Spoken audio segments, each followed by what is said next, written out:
Cristiano Ronaldo. To'g'mi irodalik bo'lib, kishilar doim dunyoda faqat birla Ronaldo bor deydi. Cristiano Ronaldo oz-ozdan tirishchilik ko'rsatib, 35 yil vaqt sarf qilib, butun dunyoning futbol shoyiga aylangan.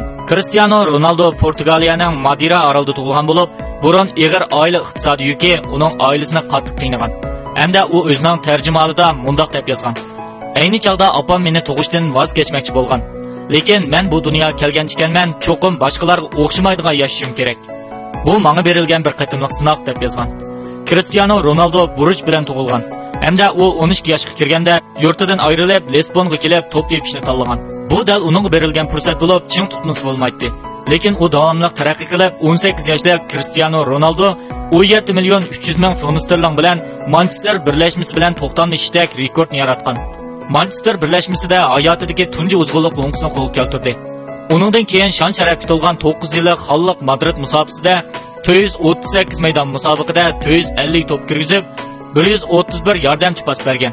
Buning ichida Ispaniya birlashmasi 292 maydon, 311 to'p, 95 yordamchi pas, Yevropa uzg'unlik birlashmasi 101 maydon, 105 to'p, 31 yordamchi pas, Dunyo lo'nqisi 6 maydon, 6 to'p, 2 yordamchi pas, Yevropa darajadan tashqari lo'nqisi 2 maydon, 2 to'p, Podshoh lo'nqisi 30 maydon, 22 to'p, 3 yordamchi pas, Ispaniya darajadan tashqari lo'nqisi 7 maydon, 4 to'p, 131 qatam yordamchi pas berishdek zo'r natijalarni qo'lga keltirgan.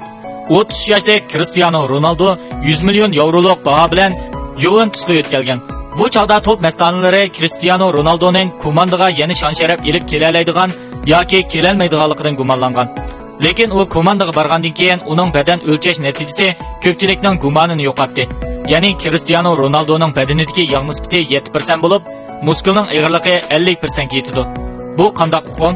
Mundaq chiqarib aytganda, Ronaldoning badan safasi 20 yosh atrofidagi yosh to'pchilarning saviyasiga yetgan bo'lib, Juventusda Ronaldo nihoyat tezda bir turlik rekord yaratgan. U bo'lsa-mu Yevropa 5 cho'ng birlashma musobaqasida Cristiano Ronaldoning maydondagi mukammal ifodasi va badan safasi bo'lib, u butunlay Cristiano Ronaldoning o'ziga qattiq talab qo'yishining natijasi. U yana odatdagi kishilarning tirishchiligidan olqib, qattiq mashqda uzun muddat ching turib, o'zining yemak-ichmakini qattiq kontrol qilgan. O'tgan yili 12-oydan hozirgacha Cristiano Ronaldo 15 to'p kirgizib, Juventusning bu mezgildagi 21 to'p kirgizgan umumiy to'p sonining 71% ni egallagan. Cannavaro Juventus yo'qolib ketdi. Hujum ustida faqat Cristiano Ronaldo o'zi yolg'iz to'p kirgizdi degan. Uningdan boshqa Cristiano Ronaldoning qalbidagi eng cho'ng tugan dal dadisi bilan bo'lgan munosabati bo'lib, uning esida qilishicha dadisi uning balliq davrida dadisi nihoyat qiziqarli odam ekan.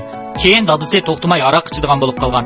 Bu dal nurg'un junguliq ota-bola munosabatiga o'xshashla Cristiano Ronaldo azaldan dadisini haqiqiy tushunib boqmagan edi. Cristiano Ronaldoning dadisi ilgari harbiy safdan chekingan koni askar bo'lib, sabdoshlarining aslishicha urushdan keyingi yarning ta'siriga uchragan. Cristiano Ronaldoning dadisi aroqni ko'p ichadigan yomon odati uni 52 yoshda jigri zaiflashib, u dunyoga elib ketdi. Dadisi vafot bo'lgan chaqda Cristiano Ronaldo amdili 20 yoshga kirgan bo'lib, bu uning eng cho'ng yo'lanchisidan ayrilganligidan darak bergan. U hamda tarafqularga boshqalar mening g'albi qilganimni, hozir qanday odamga aylanganligimni ko'rdi, lekin dadam hech nimani ko'rmadi degan. Shu topda Cristiano Ronaldo oltin to'p mukofotiga erishib, asabiylarcha hurkirayotgani bilan yana bir tarafdan ko'zlaridan taramlab yosh oqqizmoqda. U shu shon sharafdan dadisi bilan birga bahrilanishni to'limi orzu qiladi albatta.